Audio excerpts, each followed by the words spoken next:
waves of the 𝗵𝗃 crashing into the ground from miles away. The crater that I created was a mile deep and it extended for 1.5 miles in each direction. The 𝗵𝗃 was embedded into the ground. The only surviving part of the 𝗵𝗃 was the air it breathed. It was completely decimated. 𝗧𝗵𝗲 said, frightened about what would happen. I gave her a thumbs up as I collapsed to the ground, instantly being knocked out. Momo's POV. Izuku, I started to create bandages and disinfectants to clean the wound which was now spurting out blood. You'll be fine, Izuku. Why, you'll be fine, I said with tears falling down my face. I bandaged his arm and cradled him in my arms. He wasn't looking too good, his face had no color, his temperature was dropping fast, and he was hardly breathing. Please be fine, 𝗧𝗵𝗲, I need you. I heard sirens in the distance and perked my head up. It's going to be fine now, Izuku, you'll be safe, I said without stuttering. The ambulance came and picked him up.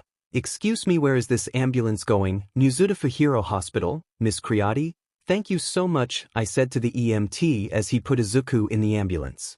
I headed off for the hospital to meet Izuku there. EMT POV. I checked the number one's heartbeat and found nothing. Charged the defib unit with 500 volts. I picked up the defib and rubbed them together clear. I put the unit on his heart, he moved up but there was still no heartbeat. Again I stated. Clear. I put the unit on his 𝗧𝗓𝗧, again shocking his body, causing it to jump upwards. Still no heartbeat. We had to give up after that, otherwise there would be permanent damage to his corpse. Izuku Midoriya died at 3:27 on Thursday, June 29th. Cause of death would most likely be 𝗵𝗃𝗏𝗧𝗔𝗍𝗍. Stop that, can't you see he's already dead? I shouted to another one of the EMTs who was performing CPR. No, he's not. He has a heartbeat. He pointed to the monitor. This hero just doesn't give up, does he? Momo POV. I arrived at the hospital. I was waiting outside of the ER waiting to update it on his condition when a doctor came around. Are you Miss Momo Midoriya? I nodded my head. Then follow me. I followed the doctor to a hospital room. He's in here, but he's in a coma. I didn't listen to the doctor's final words as I stepped into the room. I cried when I saw that he didn't have a left arm anymore and was in a coma. I went up to him and draped my arms around his neck. Please come back soon, Izuku. I need you. I've been visiting every day to see if he was awake for 2 months now, but I still never gave up hope. I was particularly hoping he would be awake today. I went to his room and put my head on his 𝗧𝗓𝗧, staring at his sleeping face. He's so appealing when he's sleeping, I thought. I closed my eyes and fell asleep on his seat. When I woke up I felt something stroking my hair. I opened my eyes and there he was. Izuku. I asked, my voice breaking. Who else would it be? Momo. Izuku POV. I remember opening my eyes to see that unfamiliar. Yet it felt familiar. I could feel someone or something on my seat. So, I sat up as best I could in the bed that I was in, and saw the spiky black hair that seemed so close to me. Don't question crappy writing. Who is she? She does seem familiar though. I put my hand under her. I felt a mass of flesh. I pulled my hand back so fast that it almost hit the wall. Oh! I exclaimed as my other shoulder hurt. I was going to see what was wrong. But she had started to stir from her rest. In a quick fashion, I took my hand and started to stroke her hair. She opened her eyes and looked directly at me. Izuku. Her voice broke and cracked as she said that. Who is Izuku? I thought as my eyes darted around the room. She must be talking about me. Of course, who else would it be? I gave her a fake smile that stretched from ear to ear. The water that was building up in her eyes started to flow. She pounced on me and wrapped her arms around my neck. Is she hugging me? I don't know this person at all. But, being the polite person that I am, I hugged her back. For some reason though, I couldn't feel my left arm touching anything. But I could feel something touching my right hand. I peered over her shoulder and screamed. I saw that my left arm was entirely comprised of metal. The black-haired woman broke the hug and looked at me with alarm in her eyes. What did you do to me? I demanded from the woman. She looked shocked and started to tear up. Don't you know who I am, Izuku? It's me, Momo Yao Dash. Shut up, I rudely yelled at her. I do not know who you are, I do not know who I am, and I do not know where I am. I explained to her with anger rising up in my throat. She stood up from the bed. What happened next was unexpected. She had slapped me. I looked in the other direction for a solid minute. I put my hand up to my metal hand to my cheek. The metal was as cold as an ice cube. What was that for? I asked while staring her in the eyes. My blood boiled as I thought about it. Because you're an idiot, Izuku Midoriya. I stared into her now crying eyes. I can't believe that after all we went through, that you just forget about all of it. You're maybe an idiot, Izuku. She stumbled towards me, and she fell on top of me. But you're my idiot, she whispered into my ear. How should I even feel about this? This woman that I've never met in my life. Just up and a dash, my thoughts were interrupted by a soft feeling on my lips. I focused all of my attention to the woman. She was me.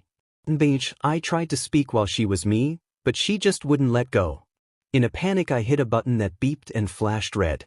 I was running low on my breath from all the struggling, so I did what was natural. I had to melt into the embrace, but it felt amazing.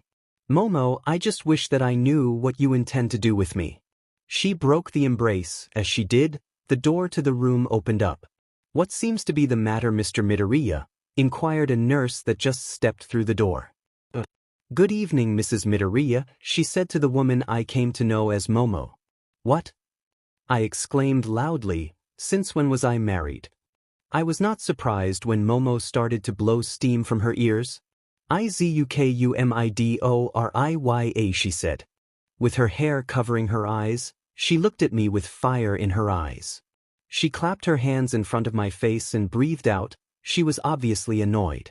He might have amnesia, Mrs. Midoriya, one of the nurses spoke up, but that wasn't enough to save me. Momo pulled me by the ear. Whoa, the way she twisted my ear was painful. You're coming with me, Momo explained as she pulled me by my ear and out of the door. I mouthed out a help me to the nurses. They sweat dropped at what was going on. Should we help him? Asked the shorter nurse. The taller nurse turned her away from the door and leaned in. Do you really want to get in between the Midoriya's problems? The taller nurse deadpanned. No, said the shorter nurse quickly. I was still being led by the ear after half an hour. How has my ear not fallen off? I thought as she pulled me around a corner into a house's courtyard. She let go of my ear and reached into her bag that she was carrying, so seizing the moment, I started to run. I was pulled back down to the ground. I looked up to see Momo staring down at me. Her eyes were deadly. I laughed lightly to lighten up the mood. But that didn't change hers. She leaned over until she was an inch away from my face. "Do not try to run, especially not our daughter." She stared at me until I could feel the weight of the world upon me. "You thought this was your regular author. But it was me, 𝗳𝗲𝗵𝗃𝗧𝗟𝗘. She pulled me up and opened the door. I hit the ground with a thud after she pushed me in. "Daddy's home," shouted Momo as I stood up. I heard the running of tiny feet, the sound of a door opening and closing, and the sound of a gasp come from upstairs. "Daddy/Dad." I heard two distinct voices say. I looked up the stairs to see two girls. There was a smaller girl with green hair and black eyes, who looked to be about 2. And the other one was a teenager with white hair and a medium-sized horn. The smaller one down the stairs at the same rate at a lightning strike. She jumped after she hit the 5th step coming up. "Daddy!" she shouted as I reacted quickly in order to catch her. She landed safely in my arms, but that wasn't all. I was tackled to the ground by the white-haired one. "I missed you so much, Dad," spoke the teenager. I took both of the kids off of me and took in every detail of their faces. Slowly my memories started to come back about them. "I missed you and Izumo so much, Eri." This was the first time I smiled since I left the hospital. Pain erupted throughout my head as Momo karate chopped me. "You remember your kids, but you don't remember who I am," she yelled at me while only partially joking. "Momo, why would you do that? You know I don't like it when you death chop me," I whined out. "Eri, what's going on between Mama and Papa?" asked Izumo. "Don't worry, kiddo," I said to her as Momo buried her face into my now bare 𝗧𝗍. "Mama is just happy that I remember her," I said proudly, for I had remembered everything about my wife and family. "'Cause I'm Izuku Midoriya, the #1 hero, with the #1 family." I pointed my thumb towards me, and nothing can stop that. Eri went towards Momo and pulled her away while she was crying. "Thanks, Eri," I said as I put my shirt back on. I opened my arms wide. Izumo came running into my grasp. I wrapped my arms around her and stood up. I put my right hand on the back of her head and stabilized her body with my left. "So, Eri, is there anything you could do about this?" I said, gesturing my head towards my left arm. She looked down and cursed herself. "It's fine, Eri, I can live with this. So don't blame yourself for what I did," I said as I placed my free hand on her head, since Izumo was with Momo. She looked up at me slowly. I bent down to her level and hugged her. She cried into my shoulder as I rubbed her back. "It's okay, Eri, there's no need to cry," I said solemnly. "What exactly happened?" she said between sobs. "Good question. Momo, what happened?" I asked, directing my attention towards Momo. "Let's just say that you're a hero." Third person, Izuku. Momo had said in disbelief, for, standing before her, was her beloved, the one that she wanted to marry, the one she wanted to start a family with, and the one that she wanted to spend the rest of her days with. Izuku, who was standing on the bed, took a step forward and fell off of the bed. "Izuku!" Momo shot up from the ground and ran towards Izuku. He raised his arm to signify that he was all right and pushed himself off of the floor. He wobbled over to her and reached around her back. He grabbed to feel where the metal that was present was, but accidentally grabbed everything but the metal. She was blushing the entire time because of the seemingly off Izuku. "Ah, there it is," Izuku mumbled as he touched the metal of the cuffs. He turned Momo around and crouched. He grabbed both of the cuffs around her wrist and flicked the ends.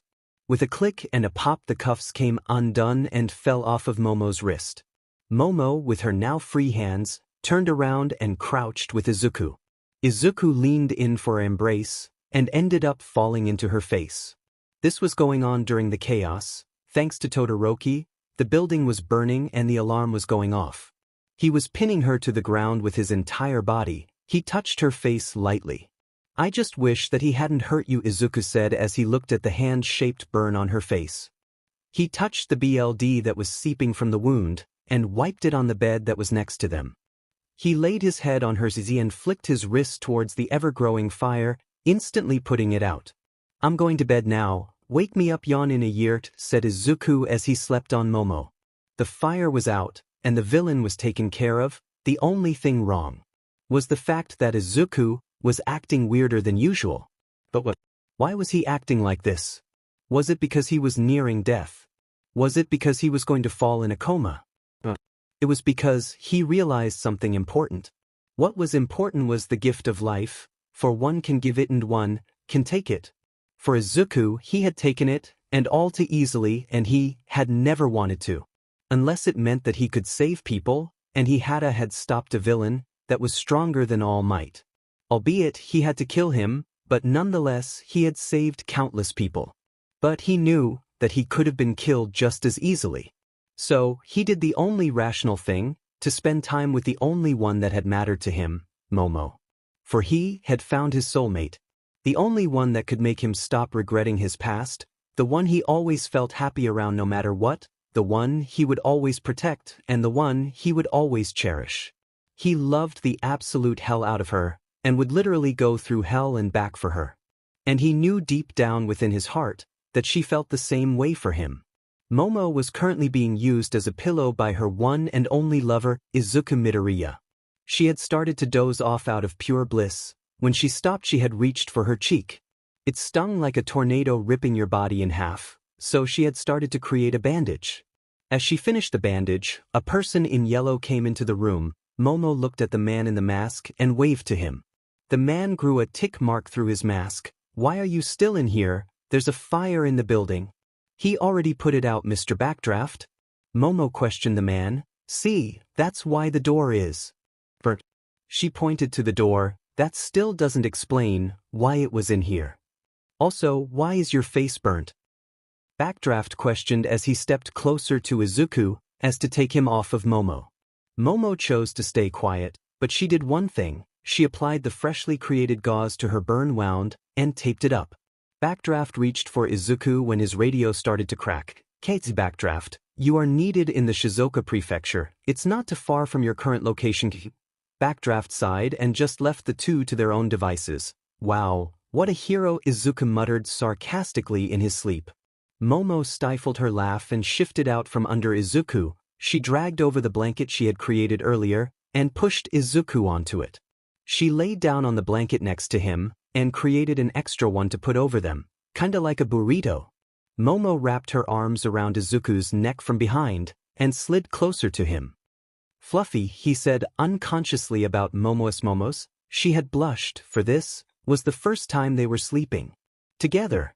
But that hadn't bothered her. No, they needed to advance their relationship even further, and in order to do that, this needed to happen. "Good night, Izuku." She reached over and him on the forehead. "I love you." So, she closed her eyes and fell asleep next to him. Izuku POV. I woke up to complete darkness and a soft feeling on my face.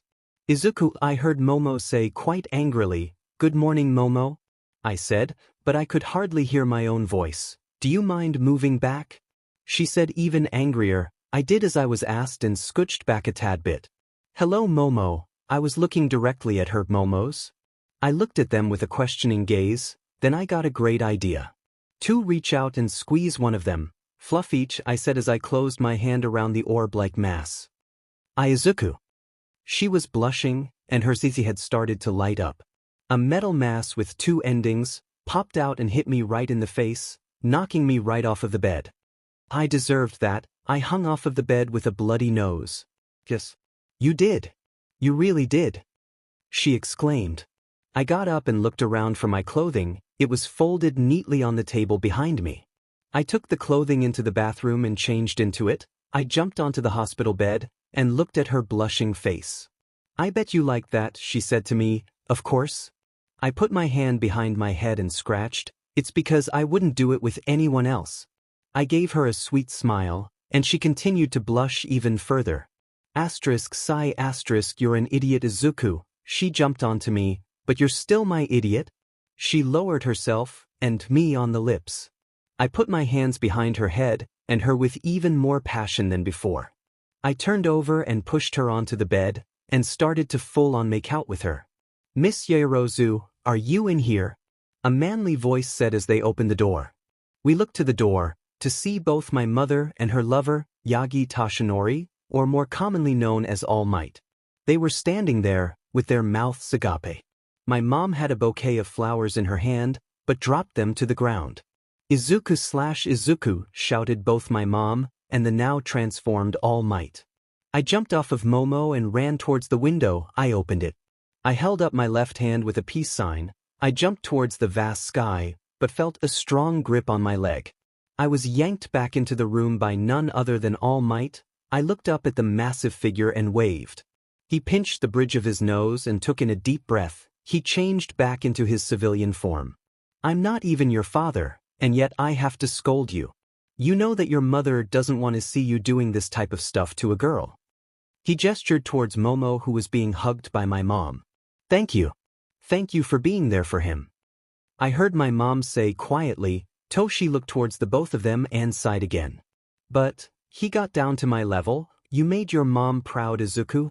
He put his hand on my shoulder. I looked towards Momo, who was just blushing and looking for a way out of here. Thanks, All Might. I was next to Momo in an instant, but the only one who gets to make my girlfriend uncomfortable is me. I was smiling the entire time. Sorry, Mom, but we have to leave. I picked Momo up and was next to the window. See you later. I waved to the shocked couple and jumped out of the window. Momo, close your eyes. I yelled against the wind to her. I looked down to see her eyes completely wide, her cheeks shaking with the wind, and her arm flailing against me. I took one of my arms off of her and punched the air above me. We were sent down towards a building. I put my arms round her as to shield her from the impact, and landed relatively safely onto the roof of a relatively tall building. I set Momo down onto the ground and looked at her messed up hair. I laughed. What's so funny, Izuku? Nothing, it's just that you're still so pretty even when your hair is like that. I was smiling like crazy until I heard a large explosion nearby. The air shook because of how powerful the explosion was. We turned our heads towards the location and saw smoke plume from a falling skyscraper. Momo, I'm gonna take you off of this roof. But I have to go. Izuku, no. Izuku, yes, I can save those people easily. I embraced her in an embrace. I broke free of the embrace and grabbed her. I jumped off of the building and brought her down to the ground. Goodbye, Momo. I jumped off to the building cut in half. Even though I had recently got into a battle, I was completely healed up. Thank you, recovery girl, even though I should be dead from that crazy healing. I'm surprised that my quirk allows me to regenerate that fast with her help. I jumped right into the portion of the building that was still anchored to the ground. I looked to the sky to see a figure floating above the building and everything in the vicinity.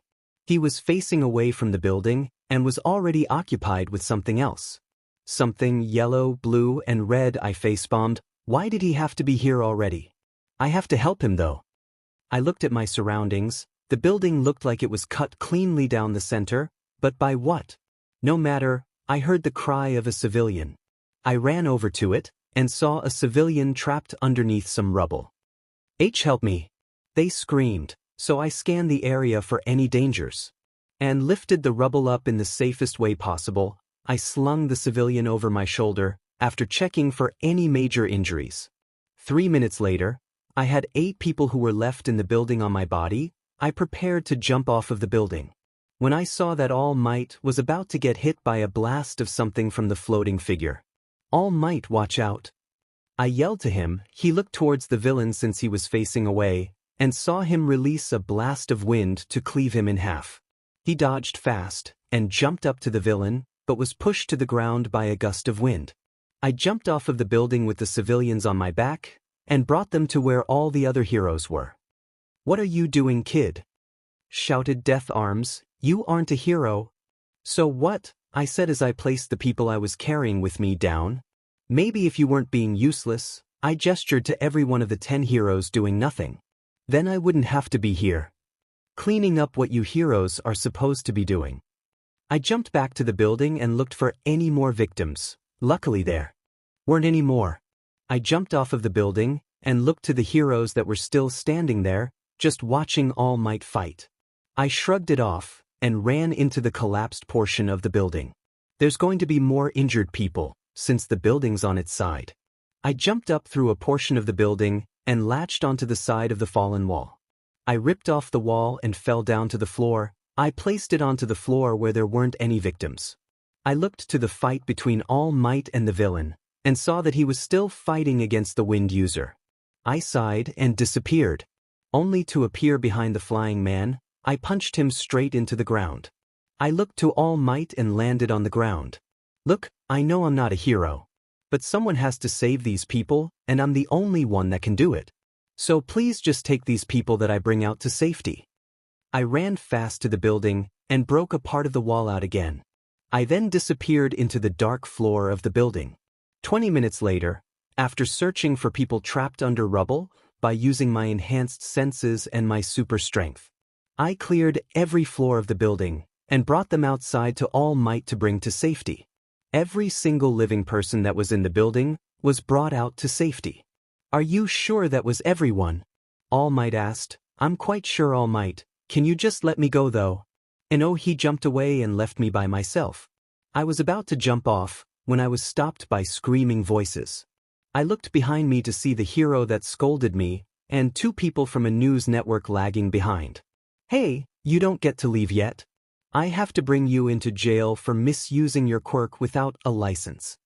𝗳𝗲𝗵𝗲 yelled at me. I looked at him. Are you being serious? You don't even deserve your hero license. You and all the other heroes that stood there don't deserve them. He stopped dead in his tracks and started to sweat. The camera crew caught up with him and started to record the whole ordeal from next to him. In fact, you did nothing to save the hundreds of people that were stuck in that building. So do me a favor and stop being heroes if this is what you do. But my quirk wasn't good for the situation. 𝗳𝗲𝗵𝗲 tried to defend himself. You're kidding me. Your quirk, which gives you super strength, wasn't good to help All Might or even save some civilians from dying. I pointed directly to the camera. Just one quick thing I've got to say. Resign from being a hero if you don't take this job seriously, if you're a hero for the fame or fortune, and not in it for saving the lives of people, like All Might, then you don't deserve to be a hero. I got into a jumping position. Wait, what's your name, 𝗧𝗵𝗲? The news anchor yelled to me, call me Deku, the useless person. I jumped out of there, leaving behind a hero in denial and an amazed camera crew. I kept jumping until I made it to my house, as to change out of my now recognizable outfit. As I was changing, I dialed Momo. Izuku, thank God you're okay. But you are going to explain what just happened. Oh God, what have I done? Okay Momo, but where are you at? I'm still on the street where you left me. I've just been worrying about you. No need to worry. I slid the shirt over my head and closed my closet. 'Cause I'm safe, just wait there for a bit longer. Love you Momo. I said quickly as I heard the door to the house open. I went to the window and opened it again. I jumped out of it and towards Momo. I really love the dramatic exits. Jumping out of windows just feels amazing. After 10 minutes of jumping and gliding through the air, I made it to the street Momo was on, but I had a hood on to hide my identity. I walked through the street, trying to find Momo. I spotted her messed up hair from in front of me. But she was facing away from me. I walked closer to her to see that 2 teens were talking to her. But come on baby, you'd have a much better time with us, rather than your boyfriend. They reached for her arm as if to pull her towards them, when she backed up. And she backed up into me. Hey Momo, I said as I smiled down to her. Hey guys. I'd suggest you run, 'cause he's not gonna forgive you. She pointed up at me. I waved at the 2 teens and smiled. Figure it out. They looked at me frightened, because they were caught in the act, and bolted off in the opposite direction. How are you doing Momo? This feels really natural, though I am happy that we could get to this stage in our relationship. Izuku POV. So Momo, wanna go stop a cafe or something like that? She instantly became excited and nodded her head. Alright. Then let's go. I walked in front of her and led the way to the only cafe I knew around here. So Izuku, when are we going to get there? Momo asked after 5 minutes of walking. Soon. But that's all you're gonna hear, since it is a surprise, I explained to her. After another 5 minutes, we had arrived at a French/Japanese style cafe, and I led her over to an open booth, since the place wasn't really busy. Oh Izuku, this place is so nice, Momo said happily as she took in her surroundings. It is, I just wish you hadn't been on your feet so soon Momo dash. What do you mean? she interrupted. If you would allow me to finish, I know you aren't 𝗵𝗃𝗲 𝗵𝗃𝗲. She started to laugh crazily and her disguise melted away. Ah, I only wanted a small embrace from you, she said sadly. How are you already back on your feet? I literally threw you into hand, man. You should at least be limping. I explained as I looked into her eyes with a steely gaze. I heal fast, what can I say? She leaned towards me and prepared to take an embrace. I put my hand on her face and pushed her back into her seat. I'll only embrace Momo, speaking of which. What? I was holding her down to the seat by the throat. Did you do to her? I asked as I started to clench tighter. I didn't harm her that much. I slammed her head into the seat. Nobody gets to harm her, not when I'm around at least. I loosened my grip, but still held on to her throat. Where is she? I will only ask you once, and if you answer me correctly, then maybe I won't kill you. I looked into her crazy eyes, with equally crazy eyes, causing her to laugh. If you value your life, then you shouldn't laugh. I know, but you just look so crazy now. She grabbed her face with a now free hand and started to blush wildly. Fine, I'll tell you where she 𝗧𝗵𝗲 if you embrace me. She blushed even harder than before. Oh, tell me where she is or I will kill you. People had started to look at the two of us and say how lewd we were being, or how much of a 𝗧𝗵𝗲 I was for being on top of someone in public, but I didn't care. I needed to find Momo. Fine, she's unconscious on the roof where you first were. I immediately got off of her. You're no fun, Izuku's toga whined. No wonder, 'cause I have fun with my girlfriend, not someone who isn't. I walked out of the cafe and jumped off to the rooftops where I first was with her. On the rooftop were 𝗵𝗃𝗲. But not the regular gray or white ones. No, these three were darker 𝗵𝗃𝗲. There was only one with completely black skin. But the other two looked like they were a copy of the black one. I landed on top of the building, which was surprising since I usually jumped way too high. Anyways, I had landed on top of the building, causing a small cloud of dew to rise around me. The 𝗵𝗃𝗲s that were on the building noticed me. Yet the two that were mirrors of the black one chased after me. The one that was chasing me from the right opened its mouth and spewed flames at me. The other one shot ice towards me with every step it took. Seems familiar, I thought sarcastically as I ran towards the one on the right. The ice that was coming from the other one impaled the fire breather, causing him to stop spewing out flames and disappear. I broke a chunk off of the ice and threw the sharp end towards the one that made it, causing it to disappear as well. The original 𝗵𝗃𝗲 looked at me angrily. I didn't even know that was a thing, but it did anyways. It started to move sporadically and summoned 3 more clones of itself. Well, if that's how you want to play. I was in front of the original 𝗵𝗃𝗲. Then let's play. I yelled as I released my fist into the being's face. Izuku, the creature said. I pulled my fist back and jumped back. The replicated 𝗵𝗃𝗲s kept on coming, until the entire area on the roof of the building was occupied, but I was in shock. 𝗧𝗵𝗃𝗲. I questioned, why is he a 𝗵𝗃𝗲? Even though he had tried to kill me, nobody deserved a fate like this. 𝗧𝗵𝗃𝗲, the creature spoke. The hundreds of 𝗵𝗃𝗲 on the roof barreled towards me at a fast rate. Even though I ran through the center of the waves of 𝗵𝗃𝗲 and towards 𝗧𝗪𝗃𝗲. You're evil. A 𝗵𝗃𝗲 jumped on me and scorched my CT with fire. I kicked it off of me and took out at least 100 of them. Nobody deserves this. I got up and ran head first into the original 𝗵𝗃𝗲. I tackled it to the ground and punched it in the face. I got up from it and grabbed its leg. I picked it up and spun around using the 𝗵𝗃𝗲 as a weapon. So I'll save you, I said as I punched through the 𝗵𝗃𝗲's head. The head flew off of the body with an insane amount of wind pressure. The clones of the 𝗵𝗃𝗲 all disappeared in an instant. I'm sorry it had to end like this, 𝗧𝗪𝗃𝗲, I said solemnly as I dropped the body. I knelt down to the body. I pray for your safety in hell. I touched the creature's 𝗧𝗔𝗃 as to symbolize his passing, but what I wasn't expecting was his voice breaking through the silence. I'm still alive, I heard him say through the creature's 𝗧𝗔𝗃. I fell backwards, my heart racing. Calm down, Izuku, don't go crazy on yourself yet. I slapped my face just to make sure I wasn't still dreaming. Nope, this is real life. An icicle went through the 𝗵𝗃𝗲's 𝗧𝗃 from the inside of itself. BLD sprayed from the CSD cavity of the 𝗵𝗃𝗲 into an upward stream. Hands grabbed either side of the 𝗵𝗃𝗲 and pushed outwards, and out came Todoroki covered in BLD and naked. I looked the other way as he got up from the cavity. I took off the remnants of my shirt and threw it towards him. "I have a better idea," he said. I heard the sound of a zipper and the ruffling of "You're okay to look now." I looked at him, and he was wearing the 𝗵𝗃 baggie while holding them up. "Oh cool," I said as I got up and walked towards him. I placed my hand on his shoulder. "I'm glad you're all right." I punched him in the solar plexus. "But this is for what you've done." I let go of him, causing him to fall to his knees and hold his stomach. He gagged and coughed, seemingly out of breath. I kneeled down to his level and waited him to go breathe normally again. "I deserve that," he said as he regained his breath. "Sorry about this, Todoroki.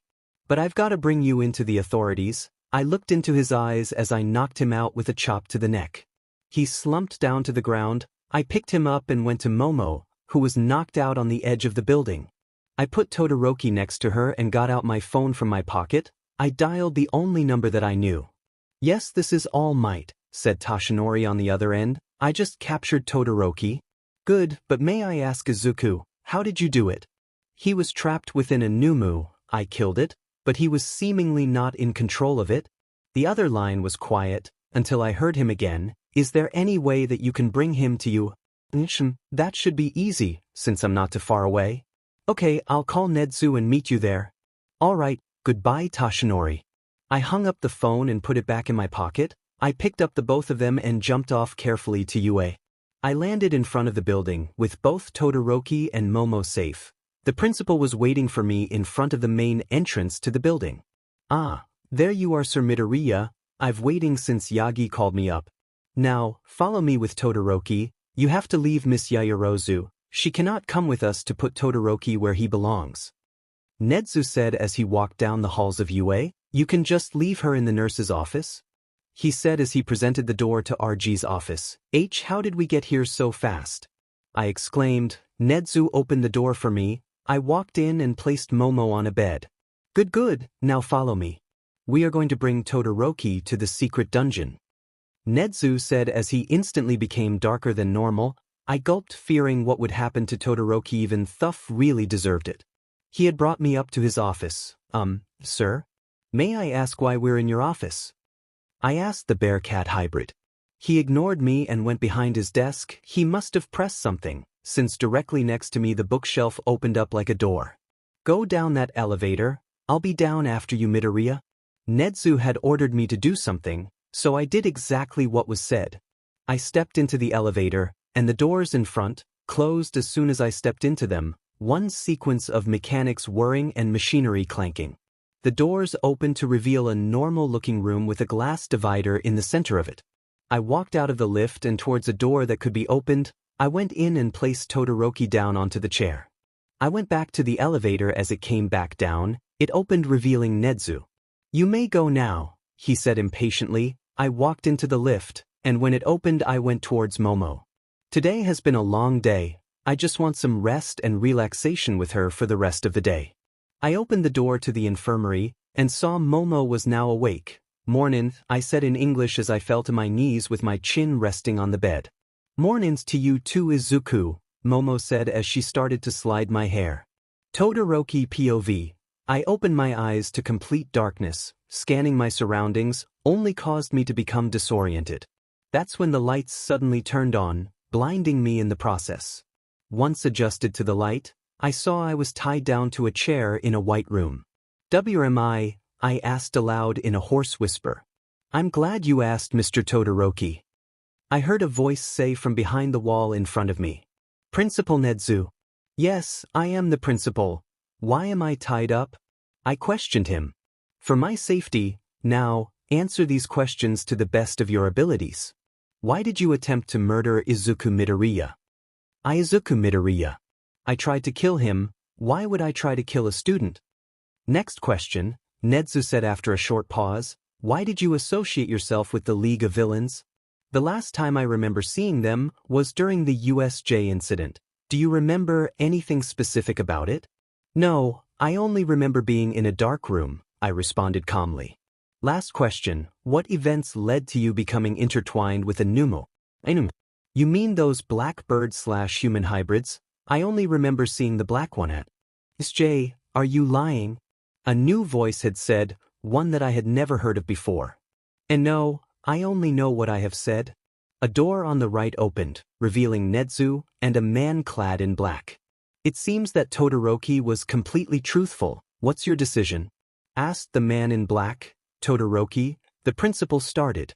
You did attack Izuku Midoriya, but since you have no recollection of anything that has happened, you're coming back to school? He said with his face devoid of all emotion. But we still need to find out what happened after the USJ with you. I heard the man say quietly. He walked towards me and reached for the strap that was holding me down. I'm Detective 𝗵𝗃𝗧𝗍. He offered a bright smile, despite him having a bland face. Hello. I said rather blandly as well. When he undid the strap, I saw something move across the room at a fast rate. What was that? Did they see it or what? I thought as I got up from the chair. You'll have to stay here until we can get a hold of your brother Natsuo, or Fuyumi. The principal and 𝗵𝗃𝗧𝗍 were walking towards an opening in the wall. When they stepped into it, it closed around them. A whirring noise sounded throughout the connected rooms. What just actually happened? I muttered under my breath. I looked towards the general direction that the shadow went towards. I saw it in a corner. Just looking at it, I walked towards it slowly and cautiously, not knowing what it was. I was behind it and outstretched my hand towards the shadowy blob, but as I touched it, my vision became darker. My vision was locked onto the figure. It had started to grow and become twice my size. The figure turned around showing a face that I knew was familiar, yet it wasn't. It was an abyss, and yet it was a sun. It was bitter, yet it was sweet. The shadow grabbed my neck and started to squeeze it, while saying one phrase over and over. You aren't a hero, just give up and come to us, you know you want to? Over and over and over, until I finally lost it. I had subconsciously activated my quirk. The fire surged in the corner of the room, hitting the wall and bouncing back. The flames burned me, but barely. I snapped out of my state and deactivated my quirk. I doubled over on the ground, clutching my short on breath. I gasped for fresh air. Well, what was that? What just happened? The next day, Izuku's POV. So, Momo, what do you think we're going to be doing today? I asked her as I walked by her side down the hallway. I don't know, but I'm glad that today is just a normal day. No fighting, no anything. She was calm, not calmer than usual, but still the calmest I've seen her be in days. I opened the door to the classroom and saw that Todoroki was sitting down in his seat, and he was the only one in there. She had walked inside and looked at Todoroki. Why is he here? Didn't he try to kill you? She asked with a hint of anger in her voice. Dunno, all I know is that the principal deemed him safe to come back then. I said simply. So, how you holding up Todoroki? I said in English. Excuse me, what did you say? He asked. Don't you know English? I thought that's what they've been teaching the class. This time, it was in Japanese. In fact, do you remember anything that happened between us? I asked as I took a seat next to him. What happened? He asked normally. So you don't remember? You actually don't remember trying to kill me, twice. Nor do you remember joining the League of Villains, nor the fact that you were inside of 𝗵𝗃𝗧𝗍𝗪. Then what did they do to you? Wait, he was inside of 𝗵𝗃𝗧𝗍𝗪. Momo had asked me. Yeah, it also had his powers plus more. I clarified. She had a look of confusion on her face as she walked over to take a seat. Yeah, I really don't remember anything but the USJ incident. After that everything's a blur. He had his chin in his hands, as if contemplating something. Even if I didn't like him, he was still my classmate, and I had to worry over him. Something on your mind, Todoroki? I asked sympathetically. Yeah, actually, are you two dating? His mood shifted in less than an instant. Yeah, we are, Momo said. Her tongue was sharp, but her mind was sharper. Momo, can you just forgive a man? I asked her as I looked at him. He was staring into a corner, unblinking. Maybe, it really just depends on what he'll do to you, she said, worrying about me. Well, it is nice to know you care about me, Momo, but you can't hold on to the past, especially if he doesn't remember what happened. ****, I know, it's just that he tried to hurt us, a lot, she said, emphasizing the last part. But fine, if it makes you happy, then I'll forgive you, Todoroki. She snapped at him, because he wasn't paying attention and was looking at nothing in an empty corner. What? I said that I forgive you for what you've done. Iida walked into the room and looked at Todoroki. Good morning Midoriya, Yaoyorozu, and Todoroki. But Todoroki, are you alright? You're quite pale. He truly did worry about people. Why yeah, I'm fine Iida-kun. Alright if you say so. On an unrelated topic, how are you guys doing? Good, decent, great, responded Momo, me, and Todoroki at the same time. Well, that's amazing to hear that you're all doing well on such an appealing morning. Iida said with a stoic yet warm smile. So, what'll we do while we wait for the rest to come? I asked. We should just wait like the good students we are. Iida said like his usual self. You're no fun, Momo grumbled out. Just how I like it. Iida said yet again, in his same stoic fashion.